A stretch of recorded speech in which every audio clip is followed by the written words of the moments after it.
현풍 곽효자. 옛날 조선조 영조 때 암행어사로 이름을 떨친 박문수가 어사가 되어 조선 팔도를 돌아다니는데 한 번은 현풍에 사는 곽씨들이 효자가 많다고 해서 현풍에 들렀지요. 그때가 마침 저녁 때라 해가 서산에 넘어가고 있었는데 오두막집이 하나 있어 들여다보았어요. 그런데 더벅머리 총각이 나무를 해가지고 와서 나무를 부려놓더니 지게를 갖다 두고 마루에 턱 걸터 앉은 거예요. 그러자 어머니로 보이는 안노인이 글쎄 수건으로 얼굴에 땀을 닦아주고 신발과 버선을 벗기더니 물을 떠다가 발도 씻겨주는 게 아니겠어요. 그런데 이 총각은 손끝 하나 까딱 안 하고 늙은 어머니가 하는 대로 가만히 있는 거였지요. 그래서 이를 지켜보던 박어사는 허허, 저런 불효자식이 어디에 있을꼬? 현풍은 효자가 많다고 이름이 나고 효자 열녀의 정문도 많은 곳인데 어찌 저런 불효자식이 있단 말인가? 라고 중얼거리면서 그 총각을 불렀지요. 다 큰 녀석이 늙은 어머니가 땀을 닦아주고 발을 씻겨주어도 너는 어찌 손 하나 까딱 않고 어머니한테만 시키니 이런 불효가 어디에 있느냐? 그랬더니 이 총각이 하는 말이 예, 손님한테는 제가 하는 것이 대단히 불효하는 것 같이 보이실 테지요. 그러나 저는 어려서 아버지가 돌아가시고 어머니는 저 하나를 바라고 사시는데 저한테 좋은 일이나 굳은 일이나 다 해주시는 것을 낙으로 알고 사시니 어찌 어머니가 낙으로 삼으시는 일을 하지 말라고 하겠습니까? 그래서 저는 어머니가 하시는 대로 그저 그대로 두고 보고 있을 뿐입니다. 그러자 박어사는 듣고 보니 그렇구먼. 내가 미처 거기까진 생각하지 못했네. 라고 사과를 하면서 그래, 그렇지. 부모의 낙을 막지 않는 것이 진정한 효도이고 말고 라고 했다고 합니다. 원수 집안을 도운 박문수. 숙종 임금의 왕비 인현 왕후는 왕자를 낳지 못하였답니다. 그러는 동안 후궁 소의 장씨가 왕자 윤을 낳아 희빈이 되었지요. 숙종은 왕자 윤이 갓 3살이 되었을 때 세자로 삼으려 하였어요. 당시 노론의 송시열은 세자 책봉을 반대하다 죽음을 당하였답니다. 우여곡절을 겪은 세자는 병약한 데다 대를 이을 자식마저 얻지 못하였어요. 숙종 임금이 늙고 눈병 때문에 나란 일을 돌보기 어려워지자 좌의정 이임영을 따로 불렀지요. 그 일을 두고 훗날 사람들은 말하였어요. 숙종이 이임영에게 일러 만일 병약한 세자가 탈이 나면 다음 왕위는 숙빈 최씨가 낳은 연인군이 물려받게 당부하였을 것이라고요. 숙종은 그해 세자에게 대리청정을 맡겼답니다. 언제부터인가 조정은 세자를 지지하는 소론과 연인군을 지지하는 노론 세력으로 나뉘었어요. 숙종이 세상을 뜨고 난 뒤 세자 윤이 조선의 20번째 임금 경종이 되었답니다. 경종이 즉위한 이듬해였어요. 노론 쪽 신하들은 임금이 병약하므로 일찍 후사를 정하자고 하였지요.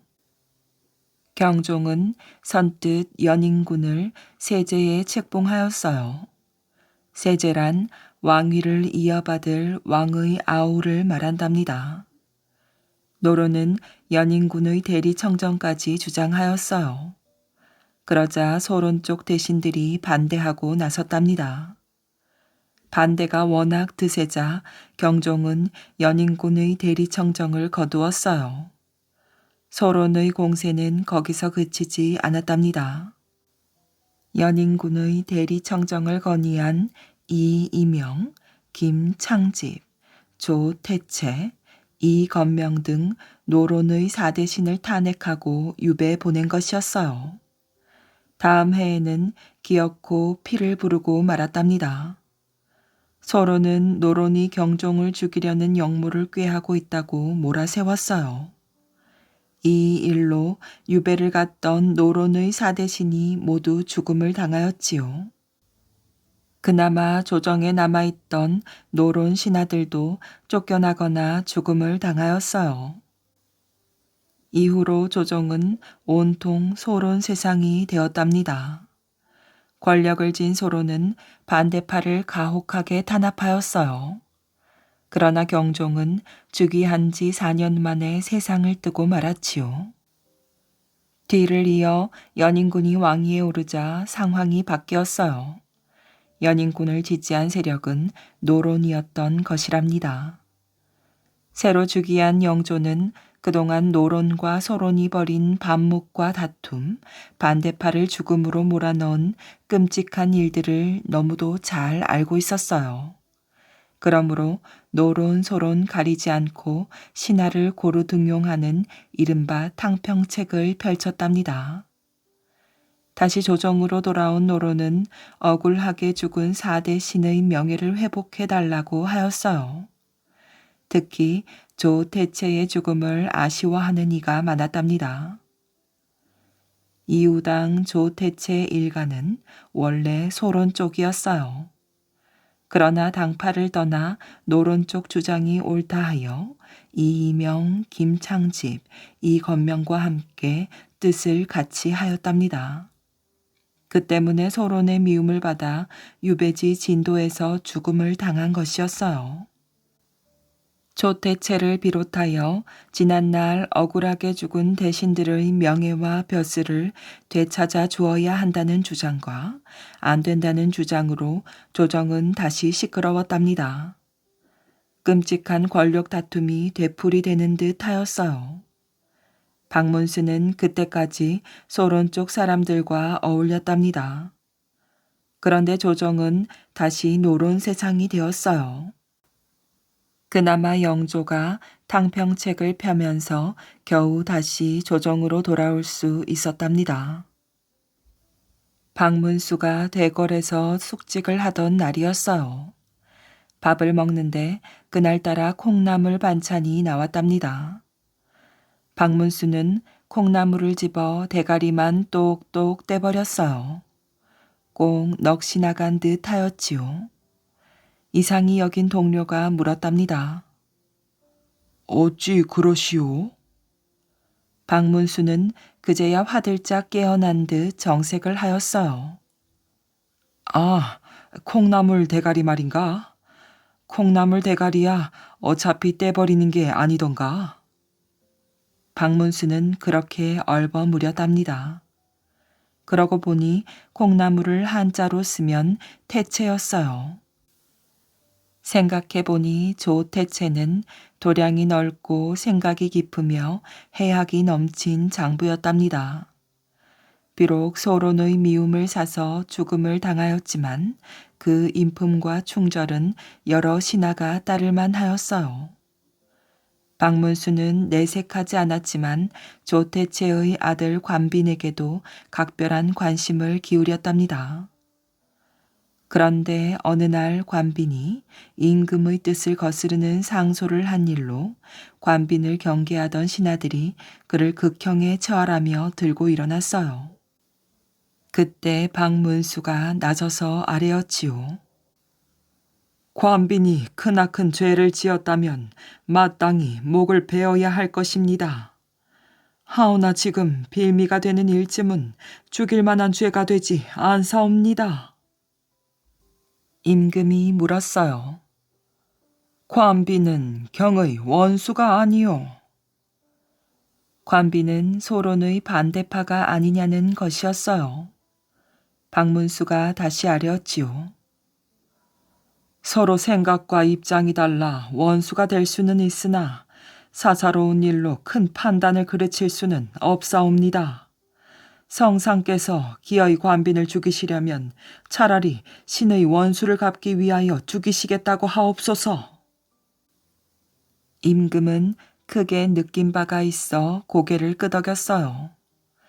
결국 관빈은 죽음을 면할 수 있었고 훗날 판서에까지 올랐답니다. 관빈이 세상을 뜨자 박문수는 그 상가를 찾아갔어요. 내가 이 지방과는 대대로 원수 사이일 수 있으나 돌아가신 분과 나란 일을 함께 맡아 한 인연이 있네. 그런 분이 눈을 감으셨는데 내가 어찌 곡을 하지 않을 수 있나 하여 이렇게 청하는 것이라고 전해주게. 관빈의 아들은 그 말을 전해 듣고 직접 나와 맞이하지는 않았지만 돌아가신 아버지 앞에서 박문수가 곡하는 것을 허락하였어요. 박문수는 아주 친한 벗이 죽은 것처럼 구슬피 곡을 하였답니다. 곡을 마치고 나서 박문수는 아랫사람에게 말하였어요. 저 관을 내오게. 내가 저 관을 부수고 그 안을 보아야겠네. 화들짝 놀란 사람들이 관빈의 아들에게 쪼르르 달려가 전하였어요. 그러나 관빈의 아들은 태연하게 고개를 끄덕였지요. 걱정하지 마라. 박공이 우리 집안과 원수이긴 하나 돌아가신 아버님을 욕볼 분은 아니다. 뭔가 곡절이 있을 게야. 머뭇거리던 하인들이 결국 관빈의 관을 번쩍 들어 뜰로 내왔답니다. 박문수는 관빈의 관을 이리저리 살피다가 말하였어요. 관을 열고 위쪽 너를 잘라보게. 하인들이 고개를 갸우뚱하다가 시키는 대로 하였답니다. 그러자 널 속에서 무엇인가 턱 하고 걸리는 게 있었어요. 한치쯤 되는 부러진 낫이었지요. 나무를 벨 때 낱날이 부러져 나무에 박힌 것이었답니다. 목수가 그것도 모르고 몇 년이 지난 뒤 낱날이 박힌 그대로 관을 짠 것이었지요. 박문수가 관을 짠 목수를 불러 꾸짖었어요. 이는 한나라 중신의 관이다. 그런데 니놈은 나무에 낱날이 박힌 것도 제대로 살피지 않은 채 관을 짰구나.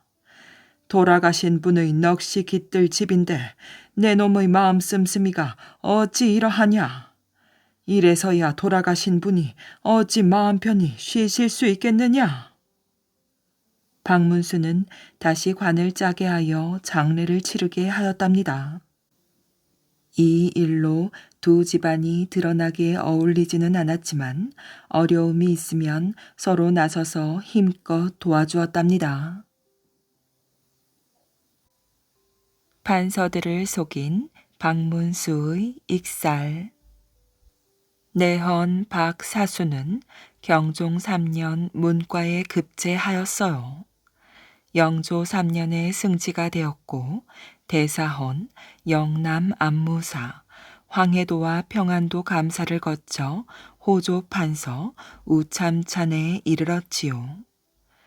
영조의 명으로 송인명과 함께 이인자의 난을 밝힌 감란록을 지었고 그림에도 뛰어났는데 특히 대나무를 잘 그렸답니다. 그러나 박사수는 성격이 급한 게 흠이었어요. 어느 날 박문수는 박사수가 메고 있는 각근을 보았답니다. 귀한 폐물로 장식한 아름다운 각근이었어요. 볼수록 탐이 나는 물건입니다. 그거 제게 주시지요. 그러나 박사수가 선뜻 내줄 리 없었지요. 이게 얼마나 귀한 각근인데 어림도 없네. 그럴수록 박문수는 그 각근이 더 탐이 났어요. 하지만 이리 구슬리고 저리 구슬려 보아도 박사수는 꿈쩍도 하지 않았답니다. 그러자 박문수는 꾀를 내었어요. 박문수는 하인 둘을 박사수 집에 보내었지요. 저희 대감마님께서 각근을 받아오라고 하여 왔습니다. 그게 무슨 소린고? 누구 마음대로 각근을 가져가? 영성군은 그리 실없는 사람인가? 박사수는 호통을 쳐서 박문수가 보낸 하인을 돌려보내었지요. 그러자 이번에는 다른 하인이 찾아왔어요. 영성군 대감께서 전하시기를 내헌 대감은 구두쇠 노랑이 좁쌀이라고 하셨습니다. 무어라? 박사수의 얼굴이 불그락 푸르락 해졌답니다. 박문수의 하인 둘이서 찾아와 한 사람은 얼으며 사정하였고 다른 사람은 반대로 화를 내게 하였지요. 박문수가 미리 일러준 대로였어요. 그렇게 두 사람은 번갈아 가며 박사수를 찾아가 어르고 약을 올리며 박사수를 부채질하였답니다. 마침내 약이 오를 대로 오른 박사수가 발끈하였어요. 박사수는 각근을 마당에 팽개치며 씩씩거렸지요. 헤이, 이까짓 것 가져가라, 가져가. 박문수의 하인은 각근을 집어들고 그대로 꽁무니를 뺐답니다. 박사수는 제 성질을 이기지 못하고 씩씩거리다 뒤늦게 후회를 하며 탄식하였지요. 그거 참, 내가 영성군 술수에 깜빡 넘어가고 말았네. 박사수는 부랴부랴 사람을 시켜 박문수의 하인을 뒤쫓았으나 이미 늦은 뒤였답니다. 박문수는 박사수의 가끔만 탐낸 게 아니었어요. 박사수에게는 귀한 폐물이 있었는데 그것을 하필 박문수에게 자랑하였지요. 이 폐물은 천금을 주어도 바꿀 수 없네. 그만한 값어치가 있는 폐물일세. 박문수는 말없이 고개를 끄덕이며 그 폐물을 손에 넣기 위하여 요리조리 궁리하였답니다. 옳거니 내헌 대감이 유난히 학을 좋아하렸다.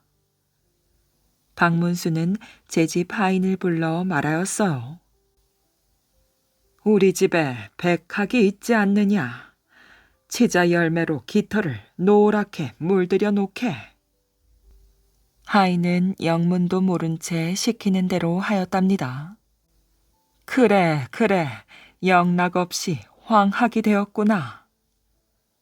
박문수는 털을 누렇게 물들인 학을 흐뭇하게 바라보며 고개를 끄덕였어요.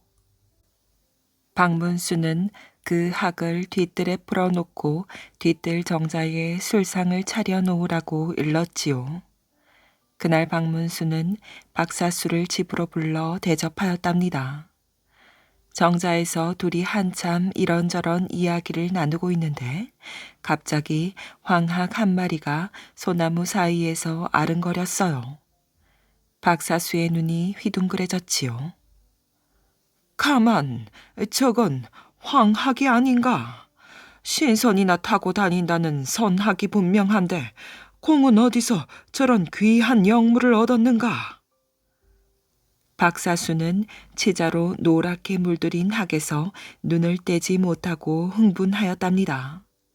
그러나 박문수는 대답하는 대신 하인을 불러 꾸짖었어요.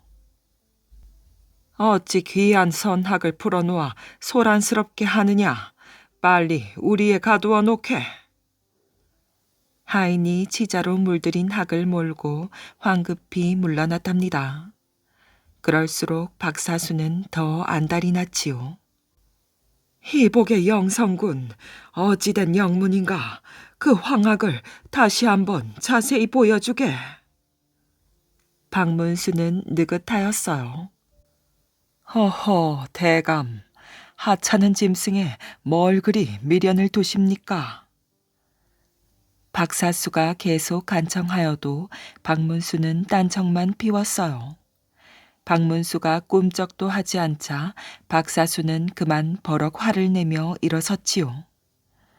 이런 몹쓸 사람, 자네와 나 사이에 그럴 수가 있는가? 내가 다시는 이 집에 발길을 두지 않겠네.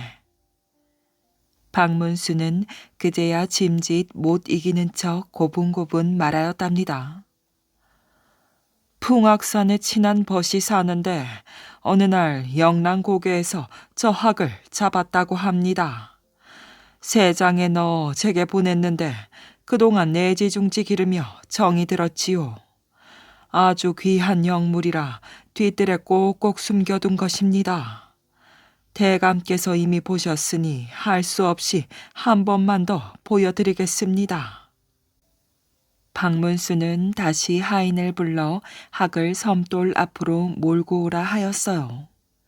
하인이 치자로 물들인 학을 몰고 왔답니다. 박사수의 얼굴이 금세 환해졌어요. 이복에 내게 천금 값어치가 있는 폐물이 있지 않나. 그걸 이 황학과 바꾸는 게 어떻겠나. 그러나 박문수는 어림도 없다는 듯 고개를 저었어요. 신선이나 기르는 황학을 어찌 그깟 폐물과 바꾸겠습니까? 박사수는 눈앞에 자꾸 황학이 어른거려 마음이 다급하여졌답니다. 폐물보다 귀한 것이 또 있네. 하루에 300리는 거뜬히 달리는 좋은 말일세. 그 말도 얹어줄 터이니 황학을 내게 주게나. 그러나 박문수는 속 시원히 대꾸하지 않고 요리조리 딴청만 피웠답니다. 약이 오를 대로 오른 박사수가 그만 자리를 박차고 일어섰지요. 그래, 관두게, 관둬. 박사수는 얼굴이 불그락 푸르락해서 서둘러 돌아가려 하였어요. 박문수는 그제야 박사수의 소매를 잡아 끌었지요. 아이고 대감, 고정하십시오. 제가 비록 선학을 내드리는 것이 영 아쉽고 내키지 않지만 어쩌겠습니까? 저것 때문에 대감과 저희의 의리를 끊을 수는 없지요. 박사수의 얼굴이 언제 그랬느냐는 듯 다시 밝아졌어요. 그러더니 하인을 보내 자기 집의 폐물과 말을 서둘러 가져오게 하였지요. 박사수는 그것들을 냉큼 박문수에게 떠넘기고 황학을 빼앗듯 건네받았어요. 그러고는 행여 박문수의 마음이 바뀔까 그 길로 박문수의 집을 나섰답니다. 지나가는 사람들이 귀한 황학을 보고 소문을 낼지도 모르니 세장에 꼭꼭 숨기도록 하게. 박사수는 하인에게 몇 번이나 당부하고 길을 재촉하였지요. 박사수가 대문을 나서자마자 박문수는 그만 참았던 웃음을 터뜨리고 말았답니다. 며칠 뒤 큰 비가 왔어요. 귀한 선학인 줄 알고 가져간 학이 비에 젖어 치자물이 빠지고 말았지요. 박사수는 그제야 제가 속은 것을 깨달았답니다. 이 이야기를 전해 들은 사람마다 허리를 꺾으며 웃지 않는 이가 없었지요. 박문수는 익살스럽고 꾀가 많아 이런 일을 곧잘 꾸미곤 하였어요. 하루는 가난하고 늙은 먼 친척이 박문수를 찾아와 푸념하였지요. 저희 집 사정이 이러하니 이 공경을 어찌 벗어난단 말입니까? 대감께서 좀 살펴주십시오. 박문수가 듣기에도 가난한 친척의 처지가 딱하였어요. 만약 벼슬이라도 얻으면 지금의 공공한 처지는 어느 정도 벗어날 수 있지 않겠소? 친척은 고개를 절레절레 흔들었답니다. 벼슬이요. 그러면 이 공경을 벗어날 수 있으리까? 그런데 제가 무슨 수로 벼슬을 한단 말입니까? 박문수가 빙그레 웃었답니다. 내 말을 잘 듣고 그대로 따르면 반드시 벼슬을 얻을 수 있을 것이요. 친척은 믿기지 않는다는 표정이었어요. 박문수가 다시 말하였지요. 내일 풍원군 대감이 올 거요. 겹방에 있다가 풍원군이 오거든 내가 일러준 대로만 하오. 가난하고 늙은 친척은 귀를 쫑긋 세우고 고개를 끄덕였어요.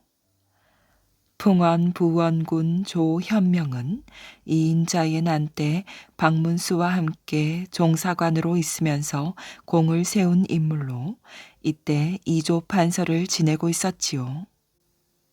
이튿날 박문수는 술상을 차려놓고 조현명을 불렀답니다. 조현명이 호기롭게 껄껄거리며 사랑으로 들어봤어요. 그러자 박문수가 손을 휘휘 저으며 크게 웃지 말라는 신용을 하였지요. 조현명이 웃음을 뚝 그치고 이리저리 눈치를 살폈답니다. 오늘따라 영성군이 왜 이리 몸가짐을 삼가는가? 무슨 일이 있나?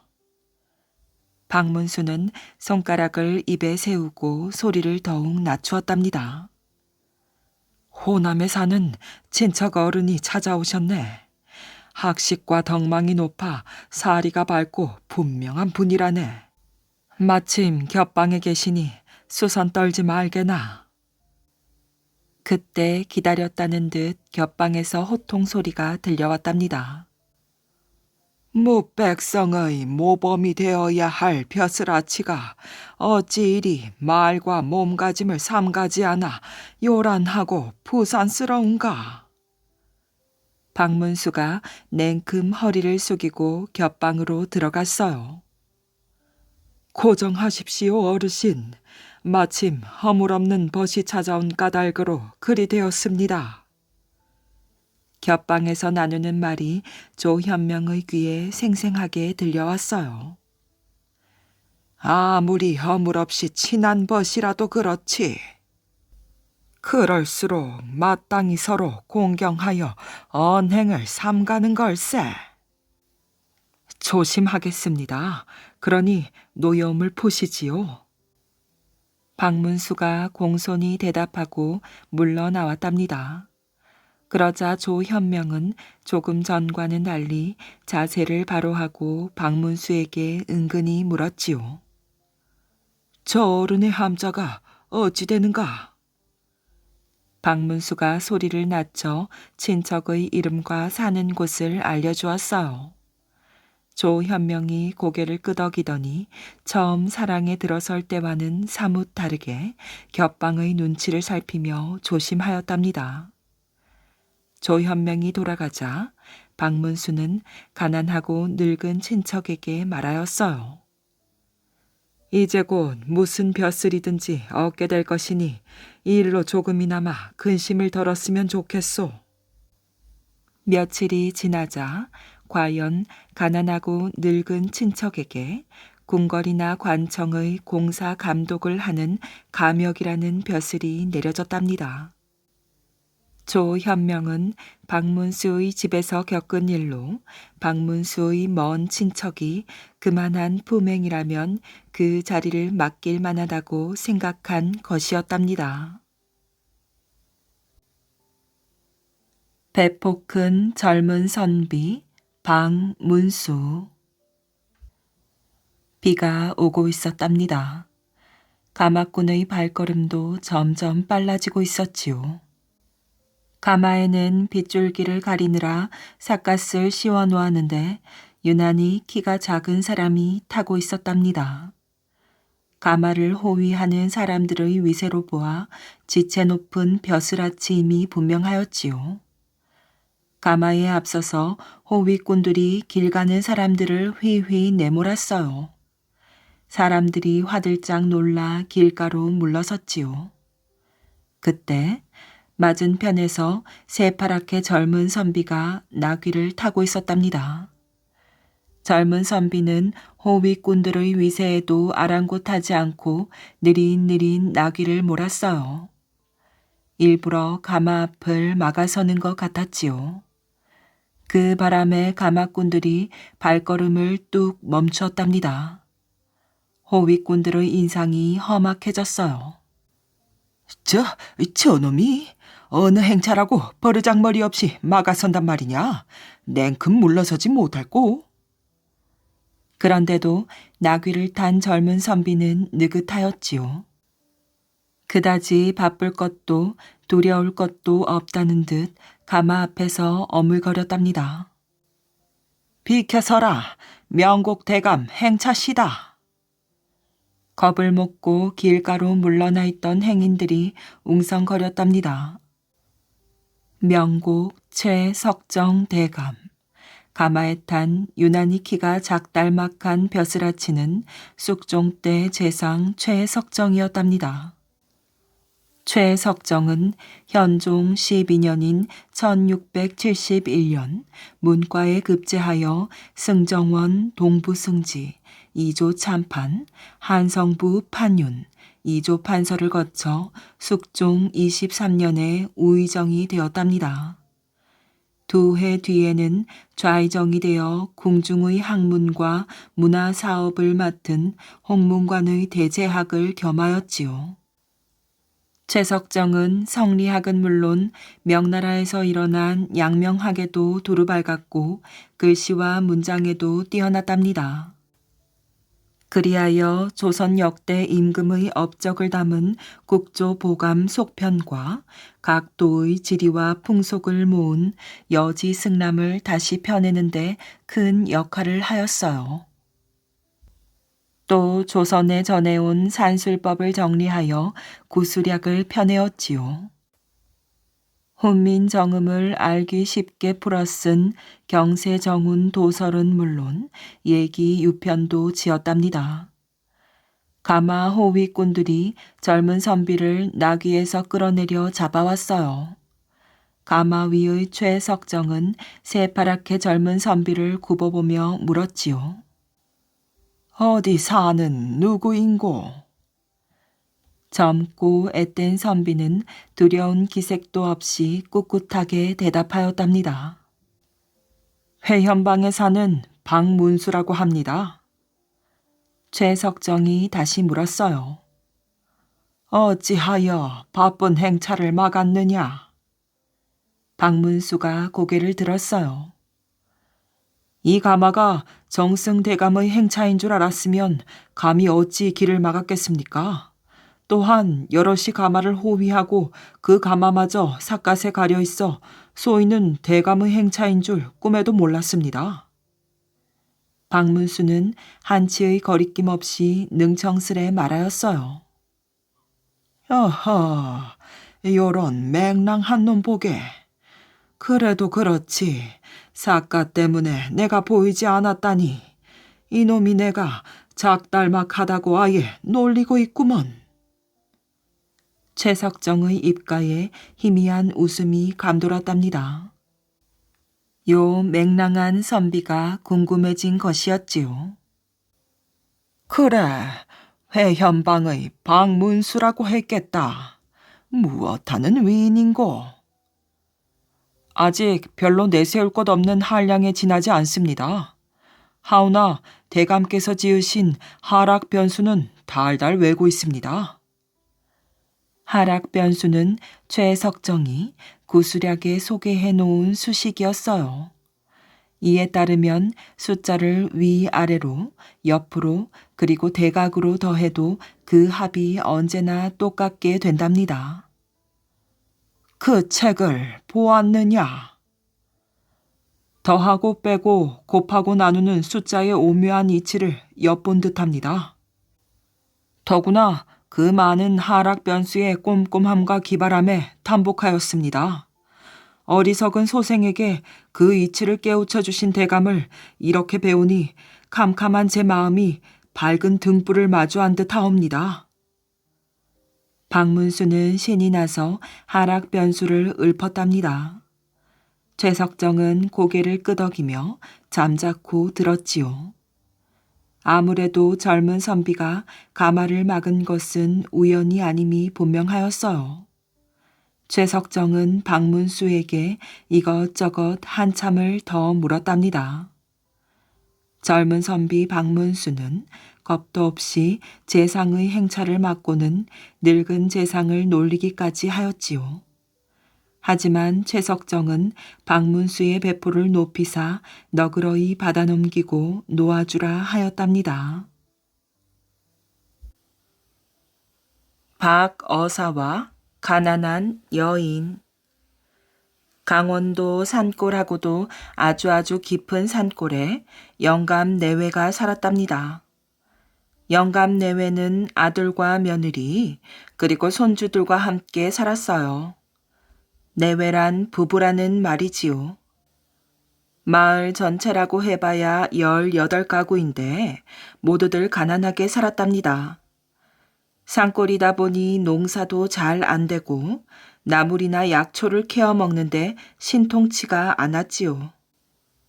제사 때나 되어야 겨우 물을 잔뜩 넣은 달걀 하나를 쪄서 놓고 제사를 지내는 집이 많았답니다.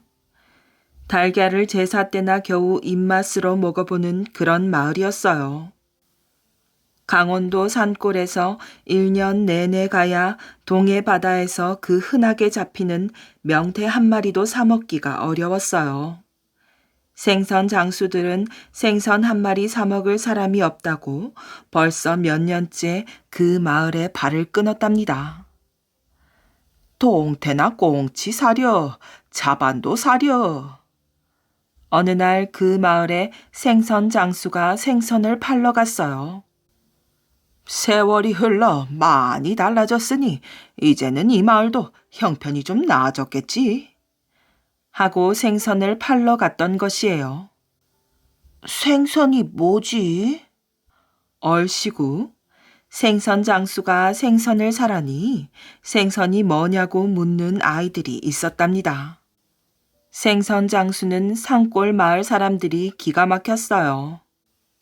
생선을 모르는 아이가 있다니 생선 장수는 선하품이 다 나왔답니다. 생선 장수는 얼마 안 되어도 그중 사람들이 많이 다니는 몫이 좋은 곳에 생선짐을 벗어놓고 소리쳤지요. 자, 생선이 왔습니다. 값싸고 맛있는 생선이 왔어요. 생선 장수가 생선을 사라고 외치자 그 앞집에서 문이 빼꼼히 열렸답니다. 열린 문틈으로 여인이 도둑고양이처럼 밖을 내다보았어요. 그 여인은 그 집 며느리였지요. 할아버지와 아들이 숯을 구워 팔아 돈을 벌고 나머지 식구들은 조를 심고 가꿔 겨우 끼니를 잊고 사는 집이었어요. 바로 영감 내외와 아들과 며느리 또 손주들이 함께 사는 그 집이었지요. 자, 생선 좀 사 잡수시라고 왔습니다. 생선 장수가 지나가는 사람에게 떠들어대자 누구 오셨소? 하고 문틈으로 바깥 동정을 살피던 며느리가 나왔답니다. 생선 장수가 왔나 보네. 시어머니도 며느리 뒤를 따라 신발을 끌며 나왔지요.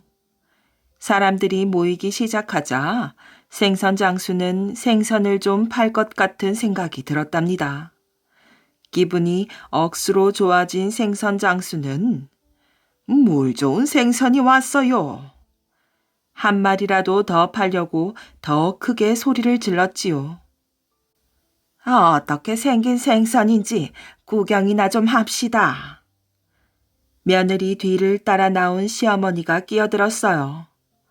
얼씨구나. 오늘은 좀 팔리려나 보네. 생선 장수는 기분이 더 좋아져서 생선을 보여주려고 생선 위에 덮은 짚을 걷어내었어요. 그놈들 참 실하구나. 어머니, 정말 살이 올랐는데요. 며느리는 두 손을 걷어붙이고 생선을 들어올리며 시어머니께 말하였어요. 이놈이 좋아요? 그래, 그거 참 좋구나. 시어머니 말씀이 떨어지자 며느리는 혼자 중얼거렸어요. 이건 시아버님과 시어머님 해드리고 또 다른 생선을 주물럭대며 말하였지요. 이건 우리 서방들이고. 비늘이 큰 생선을 만지작거리며 비늘 한 개를 몰래 뚝 따면서 혼잣말을 하였답니다. 이건 자식들 영양 보충 좀 해주지. 생선 장수는 좀 팔 거라고 김치 국물부터 마시고는 그저 싱글벙글 하였어요. 그런데 며느리는 생선 장수 생각과는 달리 생선만 주물럭거렸지요. 가만히 보니 생선을 살 기미가 전혀 보이지 않았답니다. 살 거요, 안 살 거요? 생선 장수는 끓어오르는 분을 억누르며 볼멘 소리로 말하였어요. 이 양반아, 썩은 게 있을지도 모르자누. 자세히 살펴봐야지. 잘못 사면 내가 바보 소리를 듣자누. 며느리는 캥기는 게 있어 잠시 우뚝 섰는데 시어머니가 생선 장수에게 삿대질을 해가며 떠들었어요. 썩기는요. 자꾸 만주작거리면 사람 손이 타서 상할 수가 있단 말입니다. 생선 장수는 화가 나는 걸 꾹꾹 눌러가며 말하였어요. 얘야, 그만 들어가자. 시어머니가 며느리에게 말하였지요. 며느리가 멈칫거리자 어서 들어가자니까. 어디 재수가 없어 이 양반에게 생선 사 먹겠느냐. 시어머니는 며느리를 데리고 집 안으로 들어가려 하였어요. 아이고, 제가 잘못했으니 더 구경하십시오. 생선 장수는 허리를 굽히고 말하였지요. 시어머니는 생선 장수 말을 귓등으로 들으며 며느리를 데리고 쌩하니 집 안으로 들어갔답니다. 점심때 김칫국을 끓이는데 국물을 잡아놓고 며느리가 생선을 주물럭거린 두 손을 국물에 담그었어요. 그리고 생선이 묻은 손을 싹싹 씻어내었지요. 물론 며느리가 딴 비늘도 하나 넣었답니다. 점심의 김칫국은 식구들에게 대인기였지요. 여보, 김칫국에 뭘 넣어 끓였기에 이렇게 맛있는 거요? 국이 정말 맛이 좋구나. 국을 좀 더 다오. 식구들은 김칫국이 맛있다고 두 그릇씩이나 먹었답니다. 오랜만에 생선 장수가 왔지 뭐예요. 자판에 있는 생선을 주물럭거리고는 손을 김칫국에 씻어내 우려냈을 뿐이에요. 국이 맛있는 까닭을 며느리가 시아버님께 말하였어요. 아이고 얘야, 정말 잘하였다. 정말 큰일을 하였구나. 시아버지는 며느리를 한껏 칭찬하였답니다. 그러자 시어머니가 무엇이 못마땅했는지 숟가락을 내팽개치며 일어섰어요. 아니, 당신은 알지도 못하고 며느리 칭찬이야? 할머니가 할아버지에게 소리를 팩 질렀답니다. 집안의 왕초인 시어머니가 소리치자 밥을 먹던 온 식구들은 놀라서 동작 그만이었지요. 이 알망구는 또 뭐가 못마땅한가? 할아버지가 어정쩡한 표정으로 말하였어요. 얘는 우리 집 며느리로 못마땅하다고요. 허허, 이 할망구가 또 뭐에 삐쳤나? 시어머니는 휑하니 바깥으로 나갔어요. 이 할망구가 왜 이러는 것이야? 잘하는 며느리에게 해도 너무 하는군. 아이고, 내 속이 터져라. 마루에서 할아버지의 이야기를 들은 시어머니는 씩씩거리며 다시 방 안으로 들어왔답니다. 며느리를 후려칠 기세였어요. 며느리는 얼른 뒤로 물러앉으며 어머님, 제가 뭘 그리 잘못했습니까? 하고 분함을 사기며 공손하게 물었지요. 너의 잘못이 무엇인 줄 모르느냐? 오늘 국을 맛있게 끓인 것 말고는 모릅니다. 그래, 그것이 탈이란 말이다. 맛있게 끓인 것이 뭐가 잘못이야? 며느리 대신 시아버지가 물었답니다. 이 양반도 답답하기는 그 손을 국솥에 씻지 않고 장독에다 씻었으면 1년을 먹을 것 아니에요. 그런데 한 끼에 다 먹다니 며느리가 살림을 할 줄 모르는 바보가 아니요. 그러니 내가 이 애를 데리고 어떻게 살림을 하겠어? 며느리는 시부모님 공양을 잘 하려고 한 일이었는데 잘못하다가는 쫓겨날 판국이었어요. 우물가에 가서 물을 깃는데 생선 장수 이야기가 나와 며느리가 말하였답니다. 그러자 시어머니가 잘못한 것이라며 다들 며느리 칭찬을 하였어요. 장독에 손을 씻으면 그 맛이 안 났을 거라고 하였지요. 그러자 옆에 있던 할머니가 저런 그렇게도 요령이 없나 하고 아쉬운 듯 말하였어요. 그때 시어머니가 물을 길러와 옆에 있던 할머니가 물었답니다. 집에 무슨 일이 있었어? 시어머니는 화풀이를 하느라 큰 소리로 아이고, 우리 며느리가 손이 하도 커서 1년 내내 먹을 국을 한 끼 국으로 다 먹어치웠다오. 그게 무슨 말이요? 오늘 생선 장수가 왔는데. 시어머니는 흥분을 해서 입의 침을 튕겨가며 그날 있었던 일을 말하였지요. 가만히 듣고 있던 할머니가 말하였어요. 며느리를 내쫓으셔야 되겠소. 그 손을 이 우물에 씻었으면 온 마을 사람들이 다 나눠 먹었을 텐데. 며느리는 곧 시어머니에게 쫓겨날 판이었지요. 그때 마침 점심때가 되어 남편이 숯을 굽다가 점심을 먹으러 왔답니다. 그런데 밥은 안 하고 부인이 엉엉 울고 있는 게 아니겠어요? 어머님이 집을 나가래요. 며느리는 남편을 보자 더욱 서럽게 울었답니다. 그러나 아들로서 어머니 말씀을 거역할 수가 없었지요.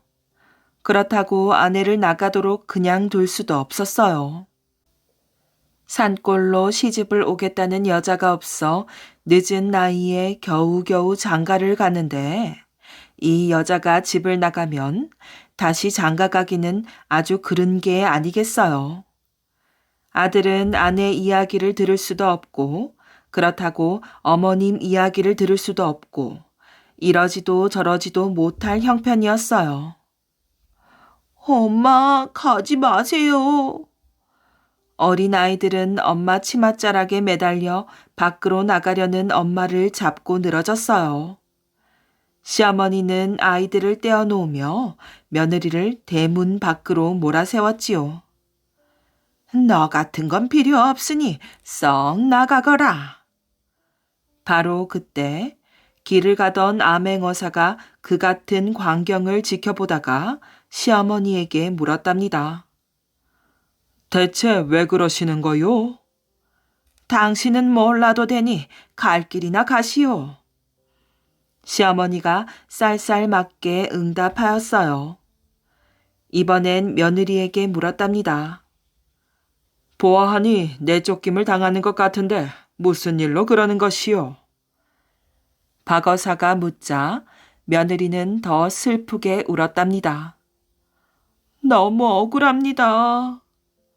며느리가 말을 꺼내자 저것이 뭘 잘했다고?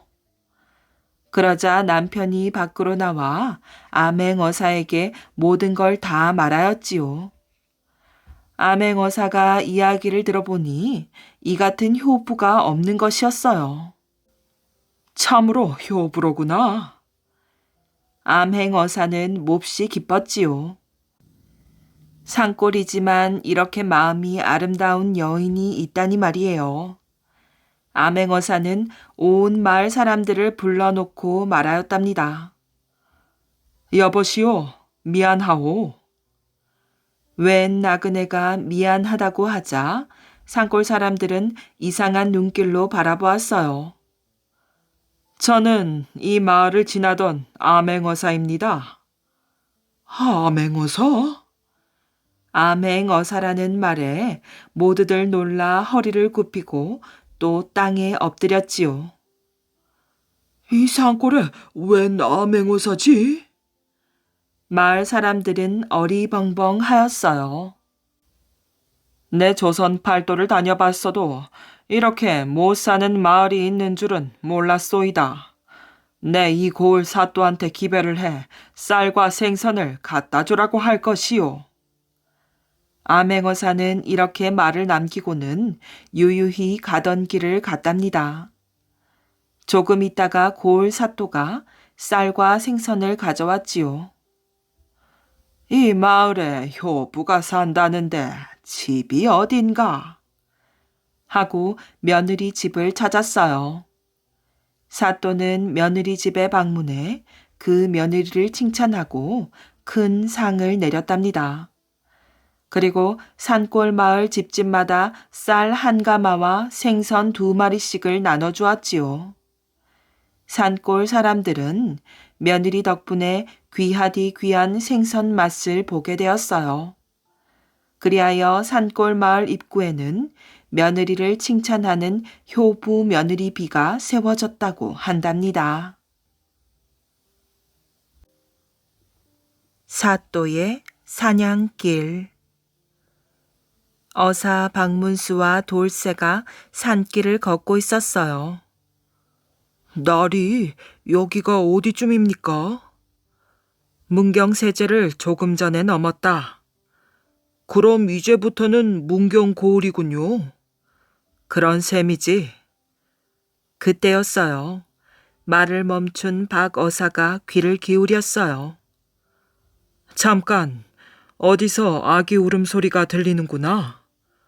설마 이런 산골에? 그렇지만 박어사의 귀는 정확하였어요.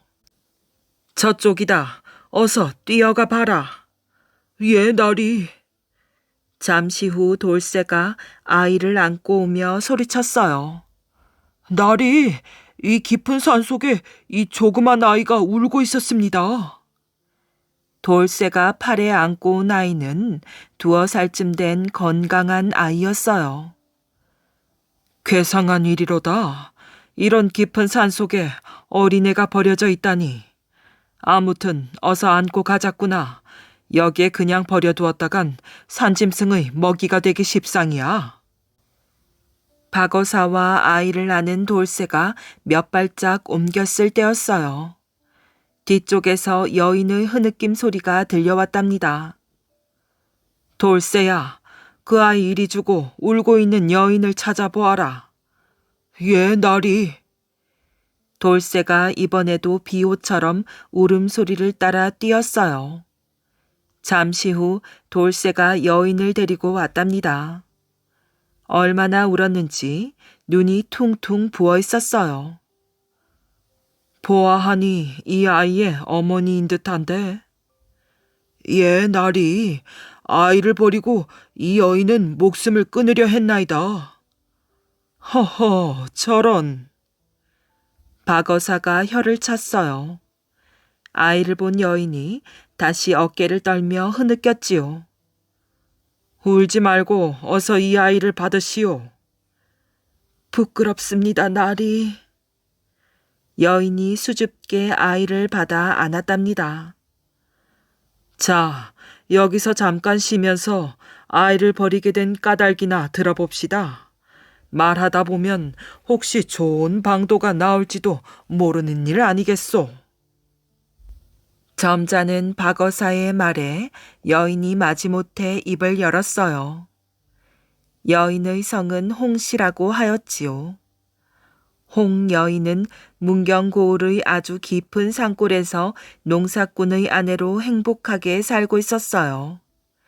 농사꾼의 아내였지만 홍 여인은 백꽃처럼 얼굴이 희고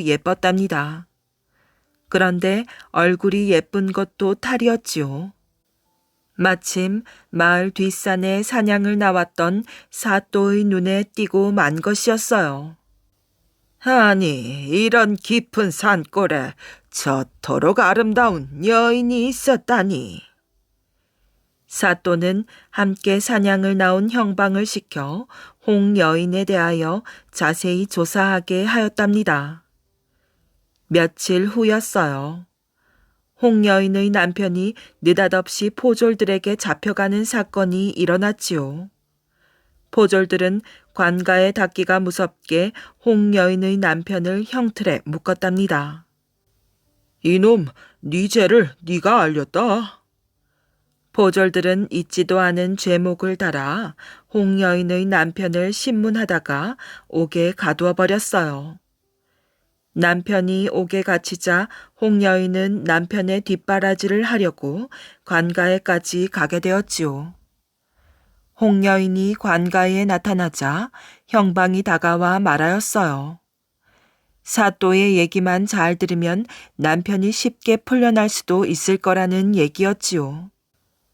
아니, 고을 백성을 잘 다스려야 할 사또가 어떻게 이런단 말이오?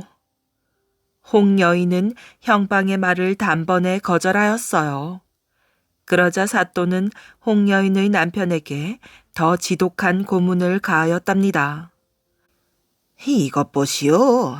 이렇게 사또의 청을 끝까지 거절하면 남편이 죽을지도 몰라요. 형방은 자꾸만 찾아와서 홍 여인을 깨웠답니다.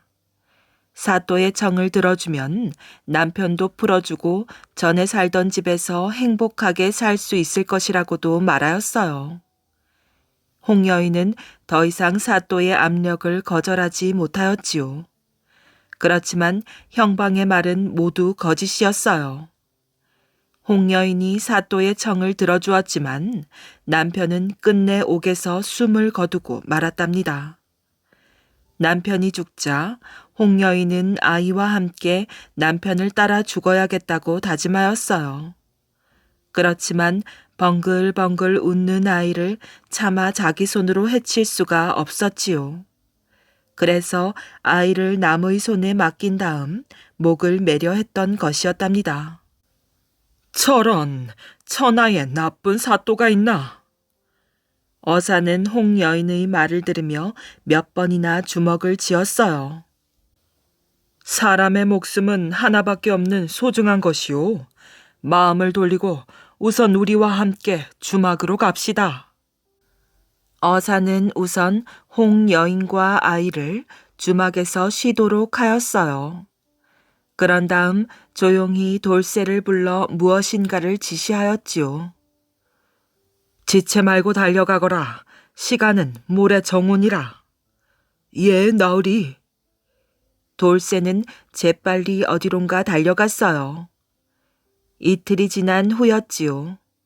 정오가 되기를 기다렸던 어사가 천천히 관가로 갔답니다. 사또를 뵙게 해주시오. 급히 드릴 말씀이 있습니다. 어사가 간곡히 부탁해 보았지만 관가의 사령은 코웃음만 쳤답니다. 사또는 지금 아주 바쁘오. 나는 지금 목이 컬컬하고. 사령은 어사에게 뇌물을 요구하는 것이 분명하였어요. 허허, 윗사람이 곧지 못하니 아랫사람인들 오죽할까. 어사는 하는 수 없이 엽전 몇 잎을 꺼내어 사령의 손에 쥐어주었지요. 이거 참, 사또께서 지금 바쁘실 텐데. 사령은 못 이기는 척하며 박어사를 사또에게 안내하였지요. 웬 놈이 나를 보자 했느냐? 사또가 거만한 눈으로 어사를 내려다보았어요. 그런 사또를 박어사는 똑바로 쳐다보며 말하였지요. 사또께서는 나라의 녹을 먹으면서 어찌 불쌍한 백성을 구제해 주지는 아니하고 오히려 괴롭힌단 말이오. 허술하게 차린 어사의 엉뚱한 말에 사또의 눈이 둥그레졌어요. 아니, 이놈이 정신이 있나 없나? 여기가 어디라고 감히 엉뚱한 소리야? 사또, 그럼 제가 한 말이 틀렸단 말입니까? 죄 없는 백성을 죽이고 남의 부인까지 욕심을 내지 않았소. 아니, 저놈이. 여봐라, 저놈을 당장 묵지 못할까? 아니, 사또, 사실을 사실대로 말한 것도 죄가 된단 말이오. 그래, 이놈아. 사실대로 말한 것도 죄가 된다. 여봐라, 뭘 꿈을 대느냐. 어서 저놈을 형틀에 묶어라. 사또의 말에 우락부락하게 생긴 사령 몇이 우르르 달려들었어요. 그러자 박어사가 벌떡 일어나며 마패를 높이 쳐들었지요. 썩어 빠진 문경 사또는 국법의 심판을 받으라.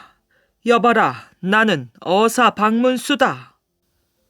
어사의 말이 떨어지자마자 관가 안팎에 숨어있던 역졸들이 암행어사 출두야를 외치며 벌떼처럼 쏟아져 나왔답니다.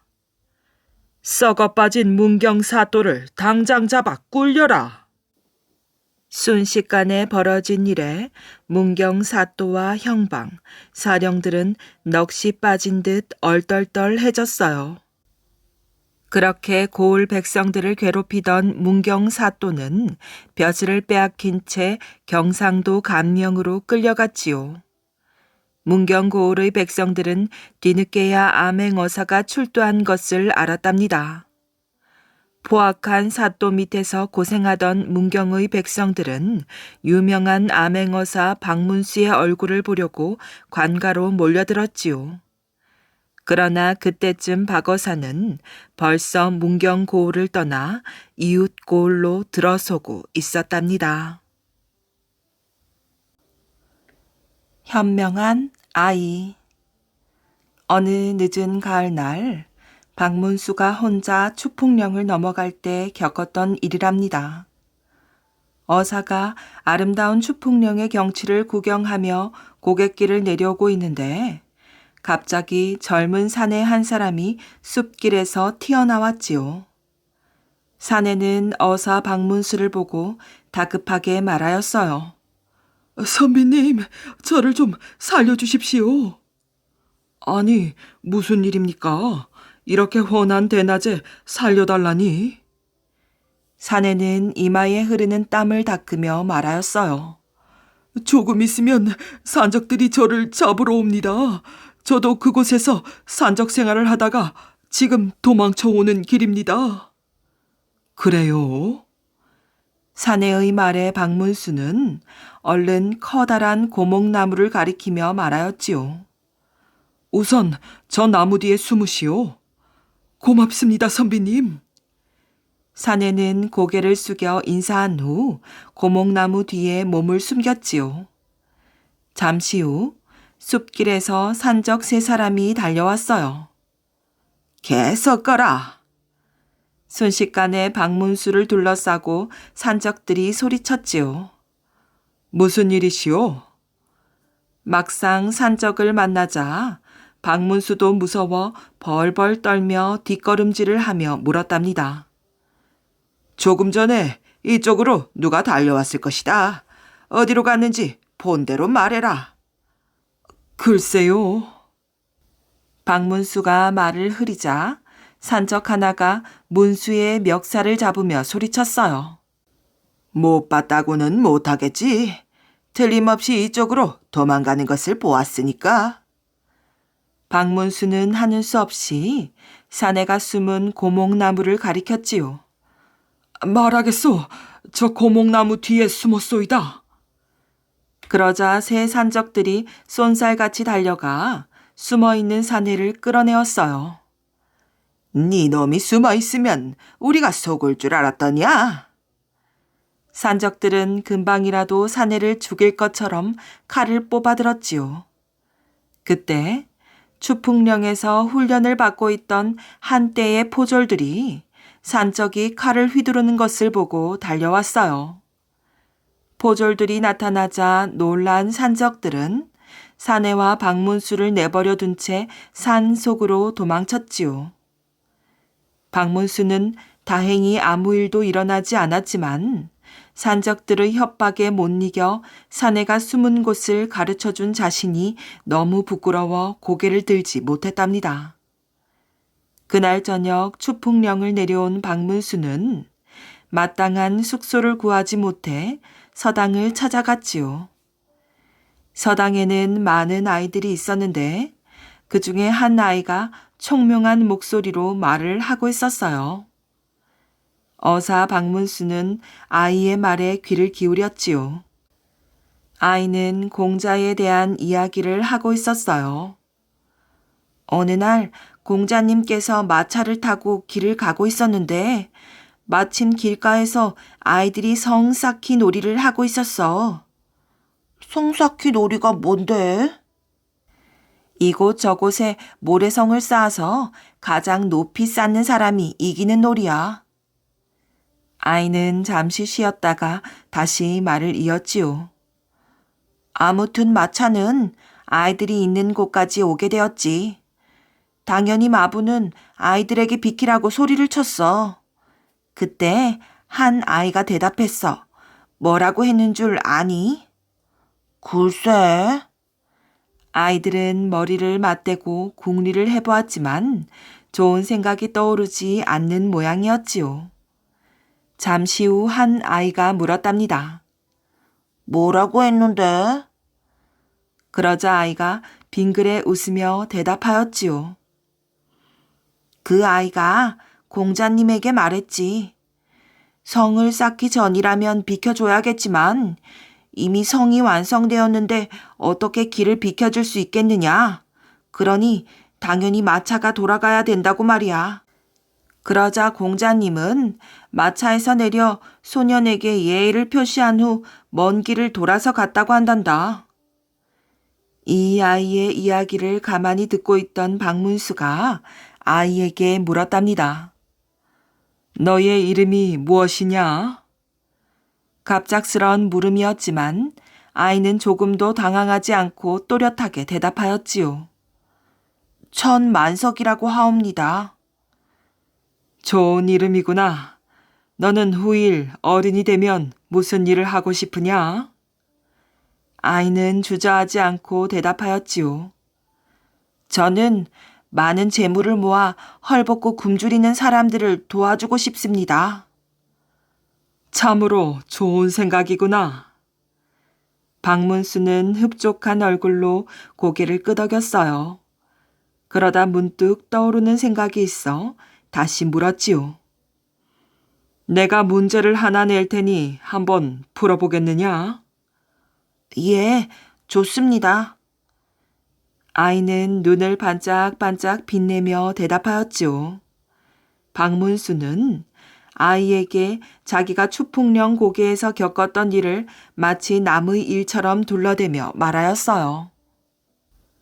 네가 그와 같은 상황에 처했다면 어떻게 벗어날 수 있겠느냐? 곰곰이 생각에 잠겼던 아이가 입을 열었지요. 한 가지 여쭤볼 것이 있습니다. 무엇이냐? 그 고갯길에 있었던 선비는 어떤 차림을 하고 있었습니까? 박문수가 자신의 행색을 생각하고는 대답하였지요. 그 선비는 하얀 도포에 떨어진 갓을 쓰고 손에는 지팡이를 들고 있었단다. 그러자 아이가 빙그레 웃으며 말하였지요. 그런 차림이었다면 아주 간단하지 않습니까? 간단하다니? 손에 지팡이를 들었다면 눈을 감고 장님 흉내를 내면 됩니다. 아무리 흉악한 산적이라도 장님을 추궁할 리는 없지 않겠습니까? 그렇지 않습니까, 선비님? 그래, 너의 말이 옳도다. 아이의 재치 있는 대답을 들은 박문수가 크게 웃었답니다. 그러고 보니 선비님도 예사 어른이 아니신 것 같습니다. 혹시 조금 전 그 문제에 나왔던 사람이 바로 선비님 아니십니까? 뭐라고? 박문수가 깜짝 놀라 아이를 쳐다보았어요. 이 아이가 어찌 그것을 알았단 말인가요? 박문수는 의아한 눈으로 아이를 쳐다보았지요. 그러자 아이는 태연한 얼굴로 이렇게 말했답니다. 처음에 문제를 내셨을 때도 그랬지만 대답을 들으실 때 역시 남의 일처럼 느끼지 않으심을 보고 그렇게 생각하였을 뿐입니다. 대답을 들은 박문수가 아이의 재치를 크게 칭찬하며 유쾌하게 웃었답니다. 과거 시험을 보러 간 박문수. 박문수가 서울에 과거 보러 가는 길에 나무 밑에서 쉬고 있을 때였답니다. 하얀 가마가 오는데 가마문이 열리더니 새댁이 고개를 내밀고 박문수를 쳐다보는 것이었어요. 박문수는 이상히 여기며 그 가마를 따라갔지요. 가마는 어느 큰 집으로 들어갔고 박문수는 그 집에서 묵어가기를 청하였어요. 묵게 되어 주인을 만나니 수심이 가득 찬 얼굴을 하고 있었지요. 박문수가 이유를 묻자 장가간 아들이 누구에겐가 죽었는데 아직 범인을 모른다고 하였어요. 밤늦게 박문수가 밖에 나왔을 때였답니다. 갑자기 담을 넘어온 시커먼 그림자가 주인의 과부 며느리 방으로 들어가는 것이었어요. 몰래 가다가 문틈으로 보니 과부 며느리가 어떤 청년과 수작을 하고 있었지요. 이에 두 연놈이 어린 신랑을 죽였음을 알았답니다. 박문수는 어떻게 할 도리도 없고 하여 과거에 급제하여 꼭 풀어주겠다고 결심하였어요. 다음날 주인에게 하직 인사를 하고 서울 가는 길에 서울서 내려오는 선비를 만났답니다. 그 선비는 박문수를 보더니 과거는 끝났다고 하였어요. 박문수가 믿지 않자 시제는 낙조이고 장원한 시라며 시를 한 수 불러주는데 믿지 않을 수가 없었지요. 선비가 불러준 시는 이러했답니다. 선비는 마지막 구는 잊었다고 하였어요. 낙조 토홍 봉벽산 하나 척진 백운간 문진 행객 편응급 심사 귀승장 불한 방목 원중 우대영 망부 대상 첩저환 장년 고목 개남리. 그래도 이왕 왔으니 서울 한번 가보자고 가니 과거 일자는 아직 지나가지 않았답니다. 박문수는 이상하다 여기며 과거장에 들어갔는데 신기하게도 제목이 선비가 불러준 낙조였어요. 이에 박문수는 귀신이 시키는가 보다 하며 마지막 구를 단발초동 농적환으로 채워내었지요. 시관이 보더니 이것은 귀신의 시라며 밀쳐 놓으려다 마지막 구는 사람이 지었구나 하며 장원으로 뽑았답니다. 임금 앞에 인사를 드리니 상을 차려놓고 술을 한 잔 주었어요. 박문수는 술을 마시고 돼지고기를 꿀에 찍어 먹었지요. 임금은 이를 이상히 여겨 박문수에게 그 이유를 물었답니다. 돼지가 꿀만 찾다 죽어 죽은 후에 원이나 풀어주자며 꿀에 찍어 먹었습니다. 박문수의 재치 있는 대답에 임금은 그에게 암행어사를 제수하였어요. 박문수는 즉시 지난번에 묵은 집에 가서 어사 출두를 하였지요. 며느리를 추궁하니 시집 오기 전부터 정을 통하던 사내와 짜고 신랑을 죽여 연못 속에 넣었음을 고백하는 것이었어요. 그제서야 박문수는 지난번 귀신이 나를 도와 원수 갚음을 청한 것이구나 하고 깨달았답니다.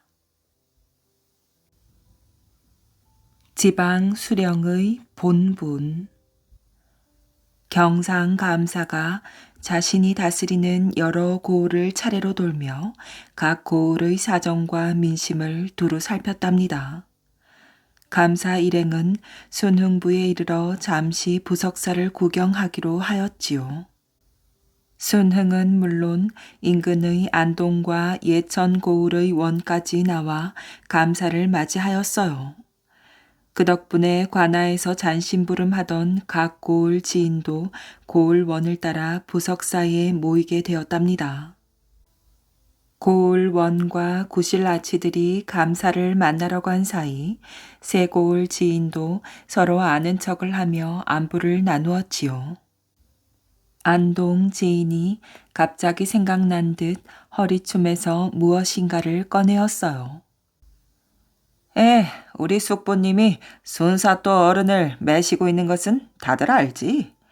이건 순사또께서 수고했다며 손수 내리신 다과야. 안동 지인은 다가를 흔들며 거들먹거렸어요. 사실은 감사를 모시는 구실아치가 다담상에 남아있던 음식을 슬쩍 집어와 안동 지인에게 나눠준 것이었지요. 너희 고을엔 요런 귀한 것 없지? 어디 조금만 맛보게 해줄까? 안동 지인이 약을 올리자 순흥 지인은 배알이 뒤틀렸답니다. 니가 놈이 우리 고을에 감사 어른을 모시는 나전이 없다고 깔보는 모양인데. 하지만 예전에는 어땠는지 아나?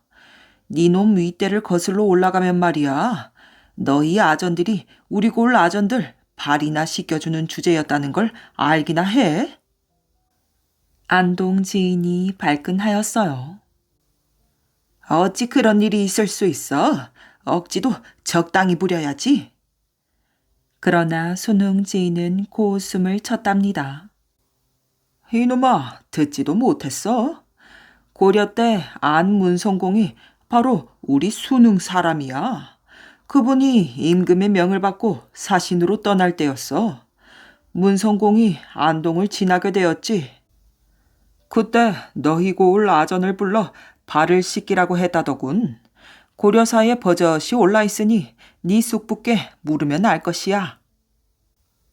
문성공은 고려에 조자학을 들여와 일으킨 안향이었어요.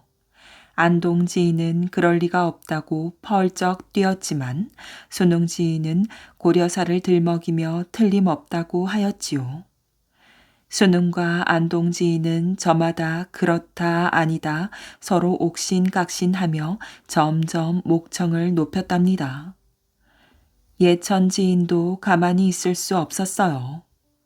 안동 지인이 다과를 갖고 거들먹거리는 데다 순흥 지인마저 제골 출신의 문성공을 들먹이자 저도 질 수 없다고 생각하였지요.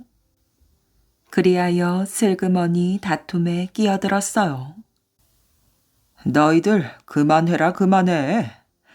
우리 고을에는 고려 때 큰 공을 세운 임대광 대감이 계시고 조선조에는 단종 임금 때 윤별동 선생이 계셨지.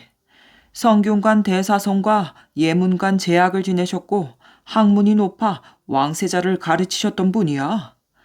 또 무관으로는 황공이 창원 대도호부 부사를 2번이나 제수받았거든. 그러니 안동이나 순흥 따위는 우리 고을을 따를 수 없지. 에헴. 순흥 지인에 이어 예천 지인까지 제고장 인물 자랑을 하고 나선 것이었어요. 처음 시비를 붙인 안동 지인도 순순히 물러날 수 없었답니다. 그러니까 우리 고을은 말이야. 비록 문과 급제한 이는 없지만 생원과 진사, 무과를 한 사람은 손으로 꼽을 수 없을 정도로 수두룩하지. 참, 지난번 이인자 난 때 큰 공을 세운 화원군 나리가 바로 우리 고장 출신인데다 내 일가부치 되는걸. 이렇듯 쟁쟁한데 감히 누가 우리 고을을 당하겠는가. 화원군 권희학은 안동 출신으로 이 인자의 난 때 금이영 교련관으로 도순무사 오명항을 따라 안성, 죽산 전투에서 공을 세운 인물이랍니다. 이제 안동과 순흥, 예천 지인은 저마다 죽은 사람, 산 사람 가리지 않고 제고장 출신의 벼슬아치와 이름난 인물을 들먹이며 핏대를 세웠어요. 그러면서 서로 제고장이 으뜸이라고 실랑이를 벌였지요. 지인은 지방 관아에서 소식을 전하고 진상품을 나르거나 잔심부름을 하던 이들이었어요. 관아에서 일한 날을 따져 514일마다 한 품계가 올라 종 6품에 이르면 고된 임무를 벗을 수 있었고 더러는 지방의 작은 벼슬이라도 얻을 수 있었답니다. 하지만 그마저 3년에 한 명꼴이라 기회를 잡기는 하늘의 별을 따는 것과 같았지요. 모두가 고달픈 신세였어요. 그런 처지를 달래고 감추기 위해서였을까?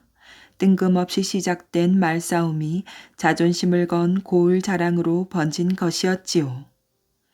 마침 감사를 모시던 비장이 그 자리를 지나게 되었어요. 비장은 감사, 유수, 병사, 수사, 견해, 사신을 모시는 무관이랍니다. 비장은 새 고을 지인이 저희끼리 옥신각신하며 떠들썩한 게 궁금하여 귀를 기울였어요. 비장은 감사에게 새 고을 지인이 얼굴을 붉히며 다투는 것을 넌지시 아뢰었답니다. 감사는 다름 아니라 암행을 다녀 이곳 사정에 밝은 박문수였어요. 그래, 무엇 때문에 그리 다툰단 말이냐? 비장은 제가 보고 들은 대로 지인들이 다투는 곡절을 아뢰었지요. 박문수는 고개를 끄덕이며 새고을 원을 돌아보았어요. 어허, 새고을에 큰 송사가 벌어졌구려. 그렇다면 과연 누가 옳은지 가려봅시다. 그저 아랫사람을 시켜 경을 치면 될 것을 새 고을원은 저마다 민망하여 차마 고개를 들지 못하였답니다. 새 고을 지인이 얼굴이 잔뜩 붉어져서 불려왔어요. 그리하여 새 지인의 고을 자랑은 감사 앞에서까지 이어지게 되었지요. 잠자코 듣고 있던 감사가 판결을 내렸답니다. 고려사에 그런 기록이 전해오는 것은 틀림이 없다. 하지만 오늘 듣고 보니 순흥, 안동도 대단하지만 아무래도 예천이 으뜸이구나. 그 말에 예천 지인은 으쓱하였지만 나머지 두 고을 지인은 서로 억울하다며 볼이 부었답니다. 결코 질 수 없는 싸움이었던 것이었어요. 박문수는 그처럼 하찮아 보이는 지인들의 다툼도 그냥 넘기지 않고 살폈답니다. 뒷날 박문수는 북관 관찰사가 되었어요. 그런데 그곳 갑산부로 삼산 이태중이 귀양살이를 오게 되었지요. 이태중은 꼿꼿한 사람이었어요. 이태중이 문과에 급제하여 지평으로 있을 때였지요. 당시 이태중은 반대파인 소론에게 몰려 누명을 쓰고 죽은 노론 사대신의 억울함을 풀어달라고 상소하다 흑산도에서 귀양살이를 한 바 있었답니다. 이듬해 유배가 풀리고 임금이 벼슬을 내렸지만 이태중은 끝내 받지 않았어요. 조선의 지배층 4대부는 선조 임금 때부터 동인, 서인으로 나뉘어 주도권을 다투었답니다. 훗날 동인은 남인, 북인으로 갈렸고 서인은 송시열을 중심으로 한 노론과 이에 반발하던 소론으로 나뉘어 대립하였어요. 세월이 흘러 이태중은 다시 벼슬길에 나섰지만 꼿꼿한 성품은 변함이 없었지요. 그런 이태중이 이번에는 소론의 잘못을 조목조목 따지는 글을 올렸다가 북간의 외진 갑산부로 쫓겨온 것이었답니다. 이태중이 가명에 도착하였어요. 박문수는 이태중이 갑산부로 유배 온다는 소식을 듣고 벼르던 참이었지요. 누대에 앉아 기다리고 있던 박문수가 이태중을 불러 말하였답니다. 오늘 우리가 서로 이렇게 엇갈린 처지로 만났으니 세상 일이 참 모를 일이요. 대감은 노론 중에서 곱고 바른 말을 잘하고 이치에 밝은 분으로 알려져 있지 않소. 나 또한 소론 중에서 시시비비를 잘 가린다고 하오. 우리가 이 외지고 험한 북간에서 얄궂게 만났으니 이 기회에 우리 둘이 세상 보는 안목을 가려보는 게 어떻겠소? 이태중이 고개를 끄덕였어요. 그리하시지요. 소론 대표 박문수가 대뜸 딴죽을 걸었답니다. 내가 가만히 세상에 떠도는 말을 들으니 소론이나 노론이나 이놈저놈 가릴 것 없이 그놈이 그놈이고 다 역적이라고 합디다. 이태중은 차분하게 받아 넘겼어요. 천하의 의리는 둘이 다 옳거나 그럴 수가 없을진데 그리 말씀하심은 어찌된 까닭이요. 박문수가 능청스레 이태중을 몰아세웠어요. 소론은 무신년의 이인자가 군사를 일으키지 않았소. 소현세자의 증손인 밀풍군을 앞세워 성상께 반기를 들었으니 어찌 그런 말이 나오지 않겠소. 그렇다면 지금 권세를 누리고 있는 노론은 어떻소? 숙종 대왕께서 살아계실 때였소. 노론은 병약한 세자보다 연인군을 지지하였으니 이는 선대왕께 반역을 한 것이오. 그러니 이놈저놈 할 것 없이 다 역적이라는 말이 나온 게 아니겠소. 그러나 이태중은 조금도 흔들리지 않았답니다.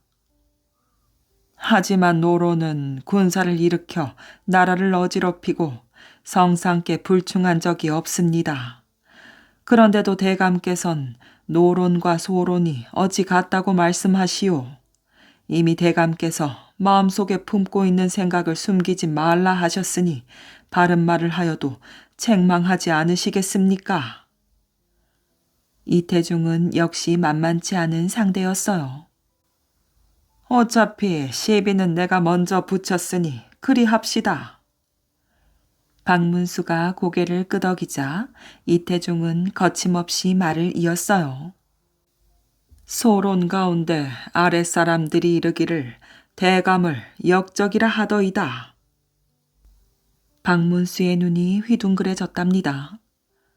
그게 무슨 말이오? 이태중이 싱긋 웃었어요. 지난날 대감께서는 3년 동안이나 삼남의 감사를 두루 맡으셨습니다. 그때 이 인자가 역모를 꾸미는 것을 과연 모르셨습니까? 만약 몰랐다면 이는 감사로서 맡은 바 소임을 소홀히 하신 게 아닙니까? 그리고 만약 알았다면 역모를 알고도 모른 척하였으니 응당 그 죄를 물어야 하지 않겠습니까? 그러니 대감을 역적이라 하는 것입니다. 박문수가 당황하여 손을 내저었어요. 지난 일은 굳이 들추어낼 필요가 없겠소이다. 이 누각이 그 유명한 낭민루요. 이름난 누각에는 끔찍한 정쟁보다야 풍악이 더 어울리지 않겠소. 박문수는 이태중의 날카로운 추궁을 당해낼 수 없었지요. 과연 이태중은 원칙이 분명하여 거칠 것이 없는 인물이었어요. 관찰사와 귀양살이하는 처지로 엇갈린 두 사람은 지난 일에 대한 시시비비를 접고 풍악을 울리며 하루를 지냈답니다. 이듬해 이태중은 귀양살이에서 풀려났어요. 그 뒤 이태중은 부교리와 황해 감사를 거쳐 평안 감사가 되었지요. 이태중은 평안도 가명으로 떠나기 전 주위 사람에게 말하였어요. 선천부사 최진애는 성상의 외가 사람이고 중화부사 이인강은 세자 전하의 외척이 되지. 저들이 그 위세를 등에 업고 마치 제가 호랑이라도 된 양 거들먹대겠지. 그런 작자들이 백성을 어찌 다스릴지 안 봐도 훤하지 않나. 내가 부임하는 대로 두 사람 다 그 자리에서 물러나게 하겠네. 이태종이 평안도 가명으로 부임하는 도중 중화고을을 지나게 되었답니다. 중화 부사가 찾아와 신임 감사에게 인사를 올렸어요. 이태종은 모르는 척 물었답니다. 그대는 누이신가? 중화 부사 이인강이 대답하였어요. 동궁의 외사촌 되는 사람입니다. 이태종이 이 말을 찌푸리며 다시 물었어요. 누구라고? 동궁의 외사촌으로 이곳 중화고을을 맡고 있지요. 중화부사는 눈치 없이 같은 대답을 되풀이하였어요. 썩 물러가게. 이태종은 눈을 치켜뜨며 호통을 쳤답니다. 그리고 중화부사가 물러가자 이태종은 즉시 임금께 올리는 장계를 적었지요. 중화부사 이인강은 제 본분을 모르는 데다 말을 가려하지 못하므로 파직하옵니다. 이태종은 다시 평안도 가명으로 떠났어요. 이태종이 대동강을 건널 즈음 이번에는 선천부사가 찾아와 인사를 올렸지요. 이태종이 물었어요. 그대는 누이신가? 최진애가 답하였어요. 선천부사이옵니다. 이태종이 소리 높여 다시 물었어요. 내 어찌 선천부사인 줄 모르겠나. 그대는 어떤 사람인가를 물은 것이야. 선천부사가 말하였어요. 별로 내세울 것 없는 위인이옵니다. 다만 나라의 두터운 은혜를 입어 선천고을을 맡고 있으나 저에게는 그저 과분한 소임입니다. 하오니 대감께서도 그저 선천부사 최진애라고만 알아주십시오. 소인의 친인척이라야 시정배 아니면 하찮은 벼슬아치들 뿐이지요. 비록 아무개 아무 이름을 아랜다고 해서 대감께서 무슨 까닭으로 그들을 아시겠습니까? 제 처지와 사람됨이 그러하오니 더 이상 물으실 필요가 없을 듯합니다. 이태종은 빙긋이 웃으며 선천부사를 잘 대접해 보내었어요. 그 뒤로 이태종은 선천부사를 달리 생각하였지요. 임금의 외가 붙이라고 거들먹거리지 않고 자신을 낮추는 태도를 높이 산 것이었어요. 이태종은 다른 고을 수령을 대할 때도 이 두 사람을 가려서 내치고 쓰는 것처럼 하였답니다. 훗날 이태종은 호조 판서, 예문관 대제학이 되었답니다.